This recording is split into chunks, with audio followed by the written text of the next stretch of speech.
नमस्कार प्यारे विद्यार्थियों, संभव एकेडमी श्री गंगानगर के यूट्यूब चैनल पे आपका हार्दिक स्वागत है। अपने बात कर रहे थे राजस्थान के भूगोल के बारे में। राजस्थान के भूगोल में अपना टॉपिक चल रहा था सिंचाई परियोजनाएं।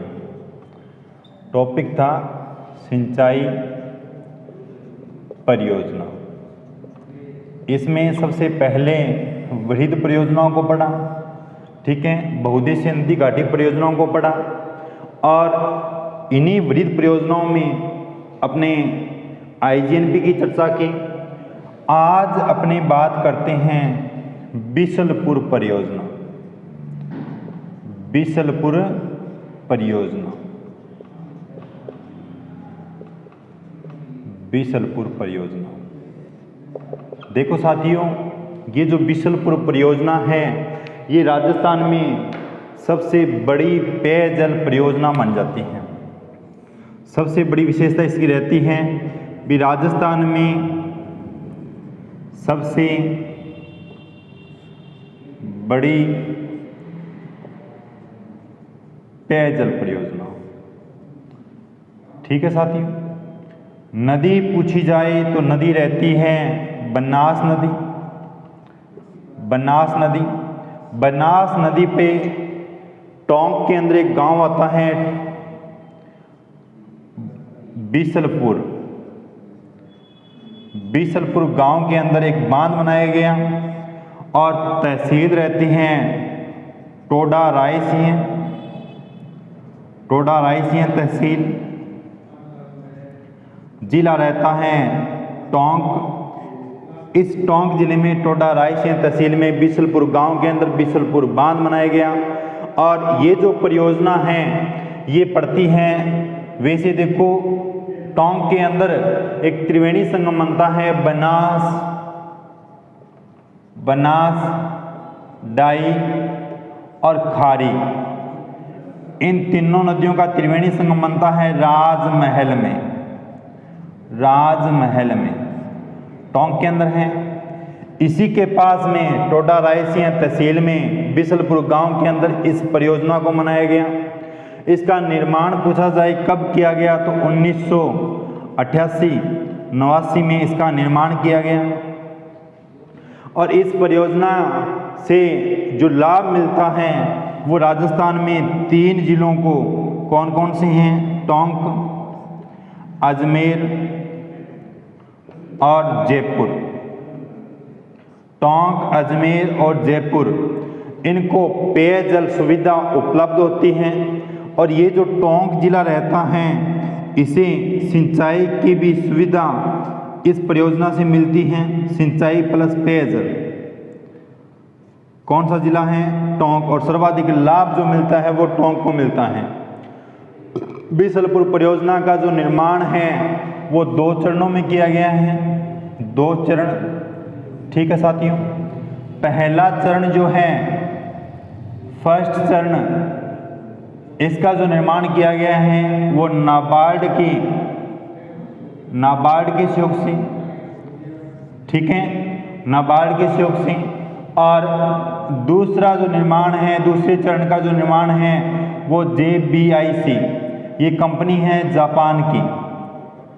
जापान की कंपनी है, इसके द्वारा इस दूसरे चरण का निर्माण किया जा रहा है, ठीक है। दोबारा बता देता हूँ, बीसलपुर परियोजना, जिला कौन सा है? टोंक जिला है। कहाँ है? बीसलपुर गांव में है, टोडा रायसीन तहसील है। और इसी के पास में बनास, डाई और खारी, इन नदियों का त्रिवेणी संगम होता है राजमहल टोंक में। कौन सी नदी पे बनी हुई है? तो बनास नदी पे बनी हुई है। कौन से जिलों को लाभ मिलता है? तो टोंक, अजमेर और जयपुर, इन 3 जिलों को पेयजल सुविधा और टोंक जिले को इससे सिंचाई की भी सुविधा उपलब्ध होती है। और यदि अपनी बात करें तो बीसलपुर परियोजना से सर्वाधिक जो लाभ मिलता है वो मिलता है टोंक जिले को। इसका निर्माण 2 चरणों में किया गया है। पहले चरण का निर्माण नाबार्ड के एक विभाग है RIDF, इसके द्वारा निर्माण किया गया है, या आर्थिक सहयोग किया गया है। दूसरे चरण के निर्माण में JBIC कंपनी है जापान की, इसके द्वारा आर्थिक सहयोग दिया जा रहा है और इस परियोजना का निर्माण किया गया था 1988-89 में।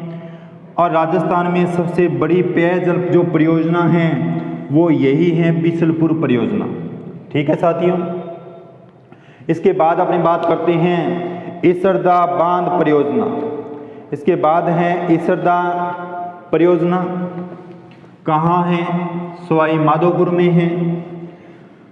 सवाई माधोपुर में कौन सी नदी पे है? तो नदी रहती है यही बनास नदी।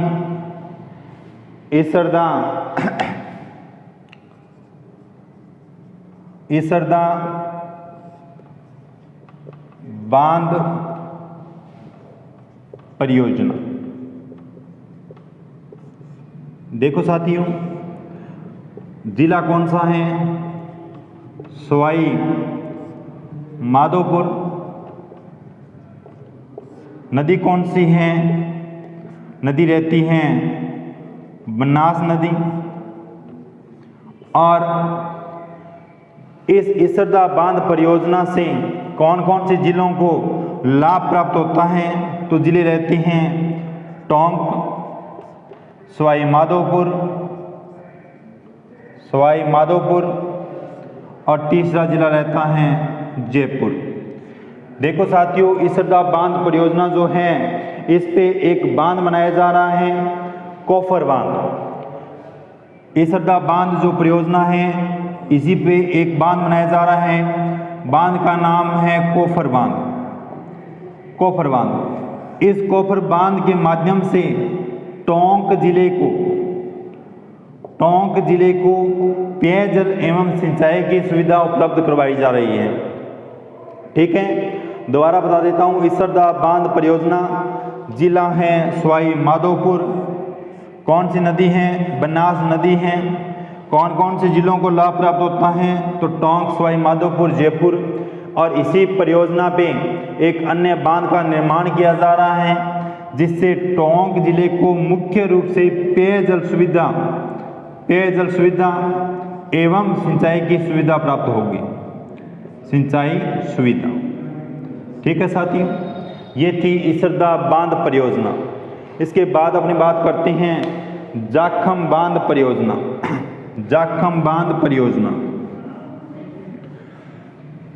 जाखम नदी पे बना हुआ है जाखम बांध। राजस्थान का सबसे ऊंचा बांध है जाखम परियोजना।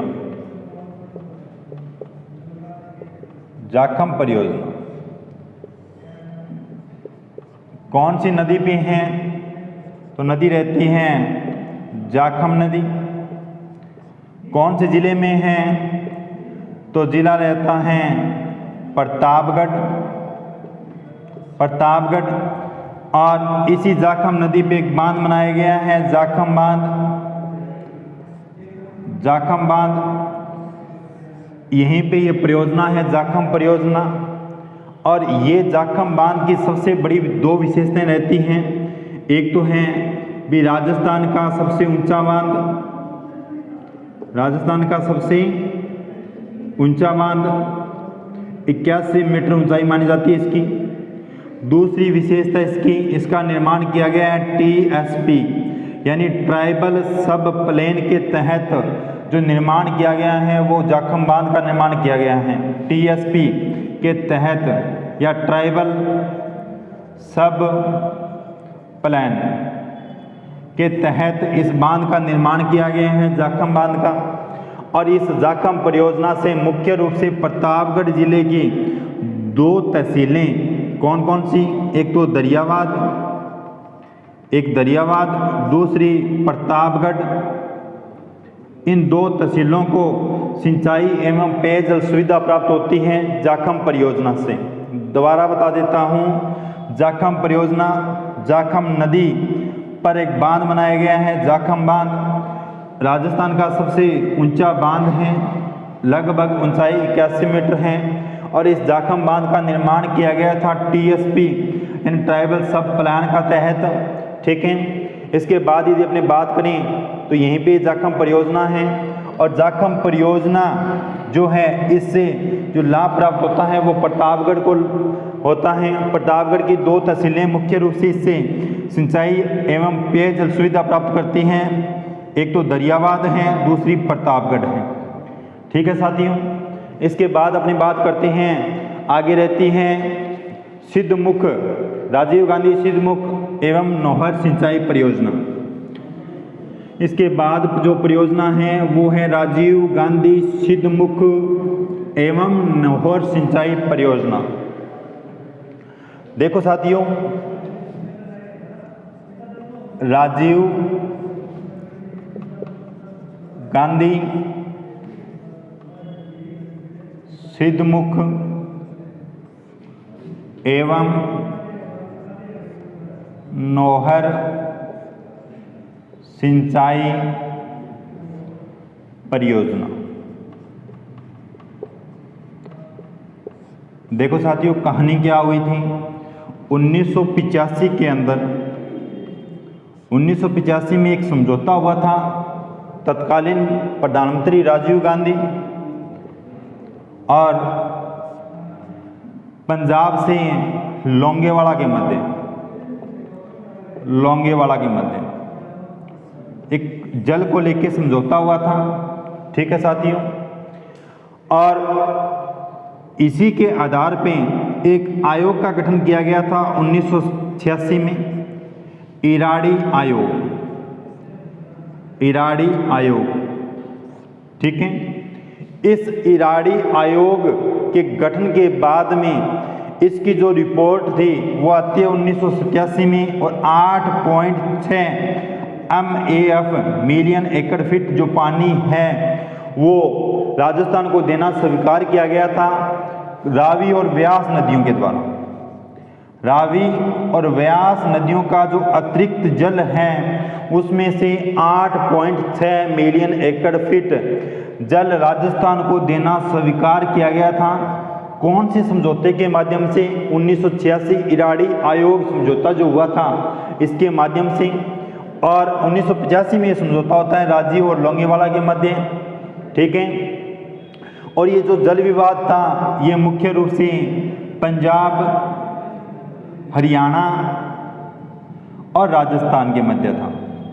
पंजाब, हरियाणा और राजस्थान के मध्य ये जल विवाद था।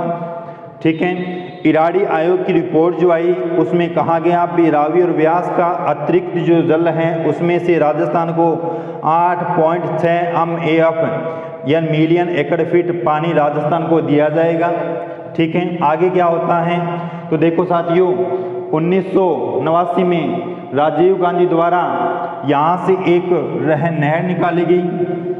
रावी व्यास अतिरिक्त जल, रावी और व्यास नदियों का जो अतिरिक्त जल था यहाँ से एक नहर का उद्घाटन किया गया। किसके द्वारा? राजीव गांधी के द्वारा। राजीव गांधी के द्वारा। ठीक है, उद्घाटन कहाँ से? रावी और व्यास नदियों के जल से। और ये नहर 1989 में इसका उद्घाटन किया गया। ठीक है, और इसका सर्वप्रथम जो शिलान्यास किया गया था, शिलान्यास वो किया गया था 2002 में 12 जुलाई सोनिया गांधी जी के द्वारा। और बादरा में एक गांव आता है भिरानी गांव से। कौन सा गांव है? भिरानी गांव। यहाँ से इस नहर का शिलान्यास किया गया। किसके द्वारा? सोनिया गांधी जी के द्वारा। कब किया गया? 12 जुलाई 2002 को किया गया। और यदि अपनी बात करें तो ये जो नहर है राजीव गांधी सिद्धमुख नौहर सिंचाई परियोजना जो है, ये पहले इसको आर्थिक सहयोग जो प्राप्त होता था, शुरुआत में इसको आर्थिक सहयोग जो दिया गया था वो दिया गया था यूरोपियन समुदाय के द्वारा, यूरोपियन समुदाय के द्वारा। बट कहानी क्या होती है, अभी 1998 में दूसरा जो परमाणु परीक्षण हुआ था पोखरण में, ठीक है, उसके बाद में यूरोपियन समुदाय ने सहयोग देना बंद कर दिया था। तो वर्तमान में इसको जो आर्थिक सहयोग दिया जा रहा है वो नाबार्ड के द्वारा दिया जा रहा है। किसके द्वारा दिया जा रहा है? नाबार्ड के द्वारा। और इस सिंचाई परियोजना से 2 जिले लाभान्वित होते हैं। एक जिला रहता है हनुमानगढ़, दूसरा जिला रहता है चूरू। चूरू जिले की 2 तहसीलें मुख्य रूप से प्रभावित होती हैं। कौन कौन सी? एक तो है राजगढ़, एक है तारानगर। ये 2 तहसीलें सर्वाधिक प्रभावित होती हैं चूरू जिले की। ठीक है साथियों, दोबारा बता देता हूँ, राजीव गांधी सिद्धमुख नौहर सिंचाई परियोजना। ठीक है, 1985 में समझौता हुआ था राजीव और लोंगेवाला के मध्य। इस समझौते के तहत एक आयोग का गठन किया गया 1986 में, इराडी आयोग। और इन्होंने इराडी जो आयोग था इसने अपनी रिपोर्ट पेश की थी 1987 में, 1987 के अंदर। इस रिपोर्ट में कहा गया भी रावी और व्यास नदियों का जो अतिरिक्त जल है उसमें से राजस्थान को 8.6 MAF जल स्वीकार किया गया देना। ठीक है, और बादरा के बिरानी गांव से एक नहर का शिलान्यास किया गया। इसका जो उद्घाटन था वो राजीव गांधी के द्वारा किया गया 1989 में। और 12 जुलाई 2002 को सोनिया गांधी जी के द्वारा इसका शिलान्यास किया गया। रावी व्यास नदियों का जल आता है। इसे शुरुआत में आर्थिक सहयोग जो प्राप्त होता था वो होता था यूरोपियन समुदाय के द्वारा, बट वर्तमान में नाबार्ड के द्वारा इसे आर्थिक सहयोग दिया जाता है। और यदि अपने बात करें तो इससे जो प्रभावित जिले हैं वो रहते हैं हनुमानगढ़ और चूरू। चूरू जिले की मुख्य तहसीलें रहती हैं राजगढ़ और तारानगर। ये हैं आपकी राजीव गांधी सिद्धमुख एवं नौहर सिंचाई परियोजना। साथियों आगे बात करते हैं नर्मदा घाटी नहर परियोजना या नर्मदा नहर परियोजना। नर्मदा नहर परियोजना, ये जो नहर निकाली गई है वो नर्मदा नदी पे एक बांध बना हुआ है, सरदार सरोवर बांध। गुजरात के अंदर है ये सरदार सरोवर बांध। वहाँ से नर्मदा नहर का उद्घाटन किया गया है। ठीक है, नर्मदा घाटी या नर्मदा नहर परियोजना, नर्मदा नहर परियोजना। कंडीशन क्या रहती है? देखो साथियों, अगर भारत का मैप अपने देखें, इस तरह से भारत का मैप अपना,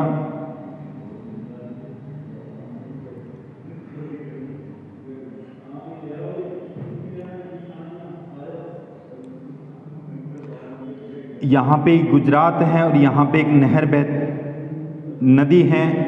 नदी का नाम है नर्मदा नदी, नर्मदा नदी। और यहीं गुजरात में एक बांध बना हुआ है, इस बांध का नाम है सरदार सरोवर बांध। क्या नाम है साथियों? सरदार सरोवर बांध।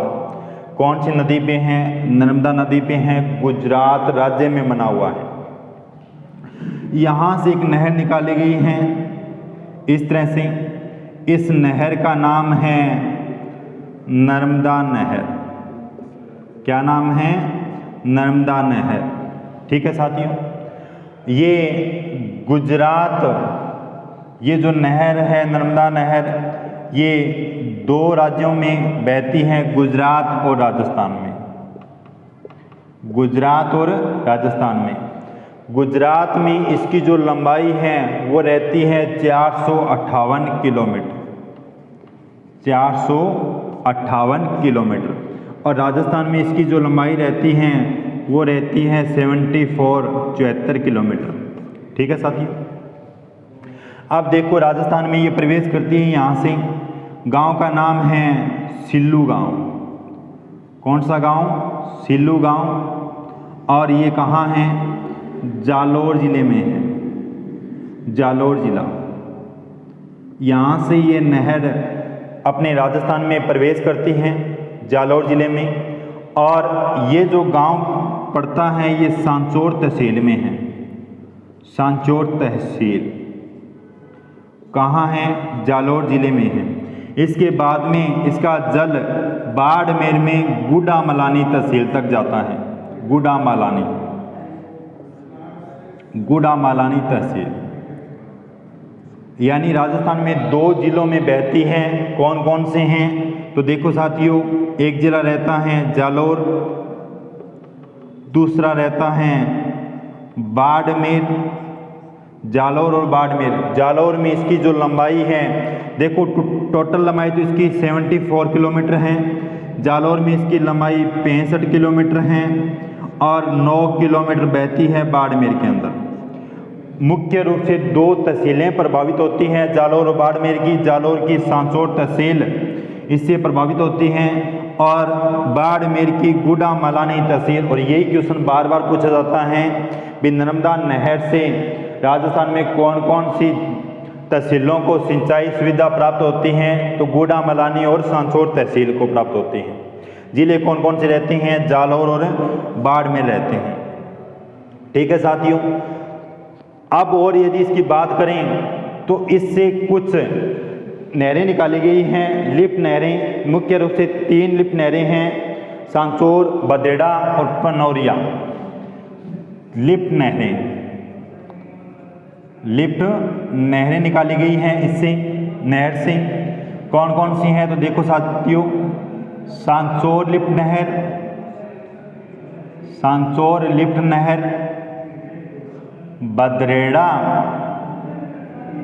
बदरेड़ा लिफ्ट नहर और पनौरिया लिफ्ट नहर। ये 2 बदरेड़ा और पनौरिया जो लिफ्ट नहरें हैं बाड़मेर में हैं, बाड़मेर। और ये सांचौर जो लिफ्ट नहर है ये जालौर में है। ठीक है, जालौर के अंदर है। दोबारा बता देता हूँ, नर्मदा नहर परियोजना, ठीक है, ये गुजरात और राजस्थान की संयुक्त परियोजना है। सरदार सरोवर बांध से एक नहर का निर्माण किया गया है। सरदार सरोवर जो बांध है ये नर्मदा नदी पे बना हुआ है, गुजरात राज्य में बना हुआ है।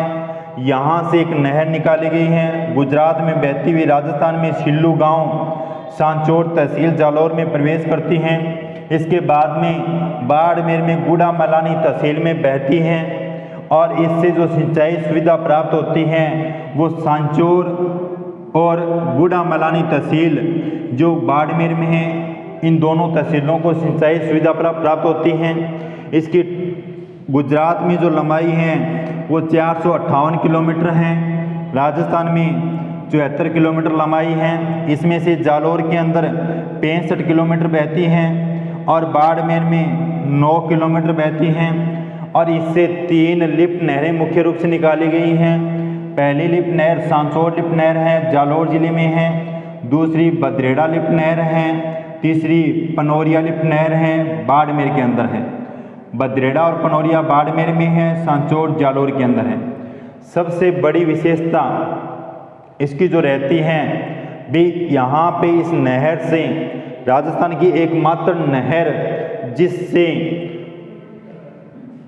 फव्वारा प्रणाली से सिंचाई की जाती है, फव्वारा प्रणाली, ठीक है, यानी फव्वारों के द्वारा जो सिंचाई की जाती है वो एकमात्र नहर है नर्मदा नहर प्रणाली।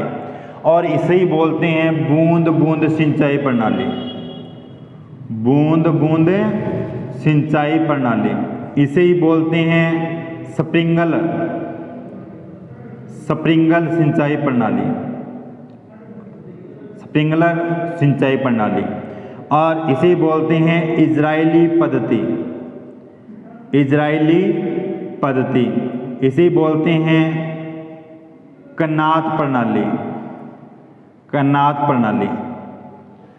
यानी एकमात्र नहर जिससे फव्वारों के द्वारा सिंचाई की जाती है इसे बोलते हैं बूंद बूंद सिंचाई प्रणाली। और ये जो प्रणाली है ये इजराइल से लाई गई है। तो इसे इजरायली पद्धति भी कहते हैं, इसे स्प्रिंगल पद्धति भी बोलते हैं, इसे कन्नाद प्रणाली भी कहते हैं। ठीक है साथियों, ये थी आपकी नर्मदा नहर परियोजना। मुख्य नहर परियोजनाएं थी वो अपनी कंप्लीट हो गई हैं।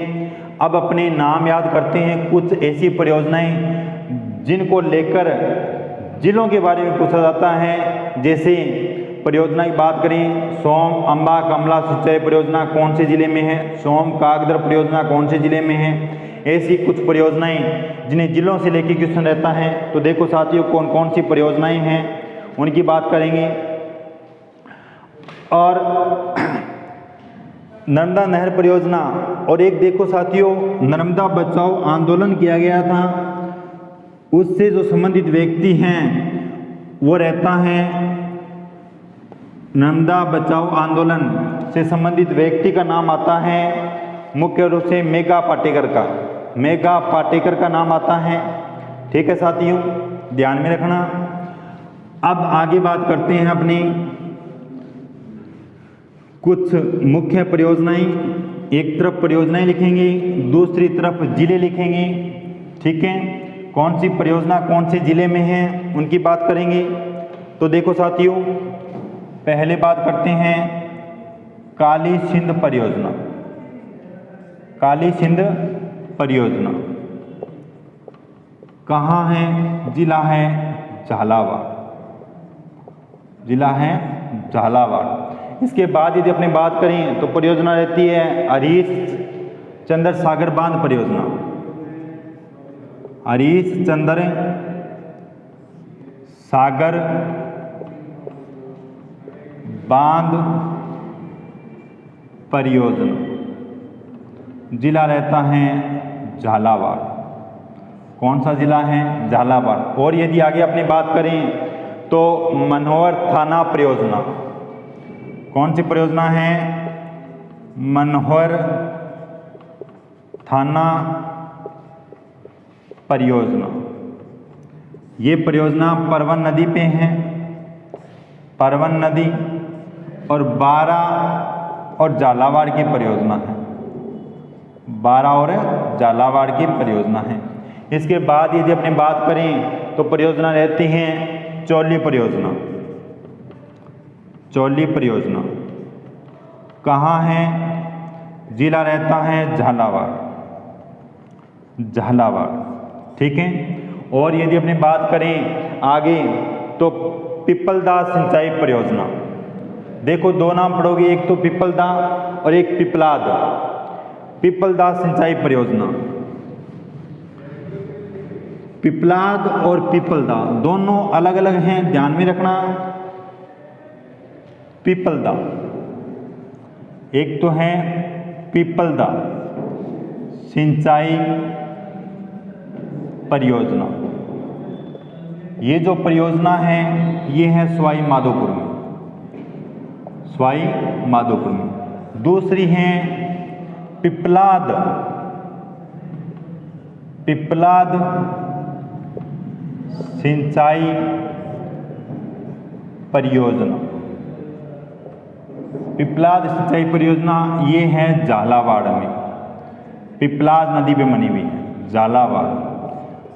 पिपलाद या पिपलाद बोल सकते हो, पिपलाद सिंचाई परियोजना झालावाड़ में है।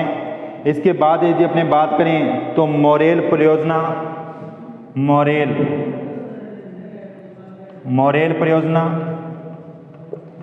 ये परियोजना है दौसा और सवाई माधोपुर की, दौसा और सवाई माधोपुर। ठीक है साथियों, इसके बाद और यदि अपनी बात करें तो परियोजना रहती है बिलास सिंचाई परियोजना, बिलास सिंचाई परियोजना, जिला रहता है बारा। कौन सा जिला है? बारा, बिलास सिंचाई परियोजना। और इसके बाद में बात करें तो माधव सागर बांध परियोजना, माधव सागर बांध परियोजना, जिला रहता है दौसा। कौन सा जिला है? दौसा। और यदि अपने बात करें तो अनजान बांध परियोजना कौन सा जिला है? भरतपुर। अनजान बांध परियोजना जिला कौन सा है? भरतपुर। और यदि अपने बात करें तो देखो साथियों, सावन भादो परियोजना, इसके बाद अपनी पढ़ें तो परियोजना रहती है सावन भादो परियोजना। कौन से जिले में है? तो कोटा जिला रहता है। सावन भादो परियोजना कौन सा जिला है? कोटा है। इसके बाद यदि अपनी बात करें तो परियोजना रहती है नारायण सागर बांध परियोजना। नारायण सागर बांध परियोजना कौन सा जिला है? अजमेर। और यदि अपनी बात करें तो परियोजना रहती है सोम कागदर परियोजना। सोम कागदर परियोजना जिला कौन सा है? उदयपुर। कौन सा जिला है? उदयपुर। इसके बाद यदि अपनी बात करें तो परियोजना रहती है सोम अंबा कमला सिंचाई परियोजना, जिला रहता है डूंगरपुर। डूंगरपुर, ठीक है। इसके बाद यदि अपनी बात करें तो मोरा सागर परियोजना। मोरा सागर परियोजना, मोरा सागर परियोजना जिला रहता है सवाई माधोपुर। कौन सा जिला है? सवाई माधोपुर। सावन भादो परियोजना कोटा में है। नारायण सागर बांध परियोजना अजमेर में है। सोम कागदर परियोजना उदयपुर में है। सोम अंबा कमला सिंचाई परियोजना डूंगरपुर में है। मोरा सागर परियोजना सवाई माधोपुर में है। और यदि अपनी बात करें तो आगे परियोजना रहती है टोरडी सागर परियोजना। टोरडी सागर परियोजना, ठीक है साथियों। टोरडी सागर परियोजना कौन से जिले में है? तो जिला रहता है टोंक। टोरडी सागर परियोजना जिला कौन सा है? टोंक, ठीक है। इसके बाद यदि अपनी बात करें तो राजगढ़ परियोजना, कौन सी परियोजना है? राजगढ़ परियोजना, जिला रहता है झालावाड़। झालावाड़। इसके बाद यदि अपनी बात करें तो परियोजना रहती है बत्तीसा नाला परियोजना। बत्तीसा नाला परियोजना, जिला कौन सा है? सिरोही, जिला रहता है सिरोही। इसके बाद यदि अपनी बात करें तो परियोजना रहती है जल सागर परियोजना। जल सागर परियोजना, जिला रहता है चित्तौड़गढ़। इसके बाद यदि अपनी बात करें परियोजना रहती है उर्मिला सागर परियोजना। उर्मिला सागर, उर्मिला सागर परियोजना जिला रहता है भीलवाड़ा। उर्मिला सागर परियोजना जिला है भीलवाड़ा। और बात करें तो परियोजना रहती है आलनिया परियोजना। कौन सी परियोजना? आलनिया परियोजना, जिला रहता है कोटा। टोरडी सागर परियोजना टोंक जिले में है। राजगढ़ परियोजना झालावाड़ में है। बत्तीसा नाला परियोजना सिरोही में है। जल सागर परियोजना चित्तौड़गढ़ में है। उर्मिला सागर परियोजना भीलवाड़ा में है। आलनिया परियोजना कोटा में है। ठीक है साथियों, आज अपने बात की थी सबसे पहले बिसलपुर परियोजना की।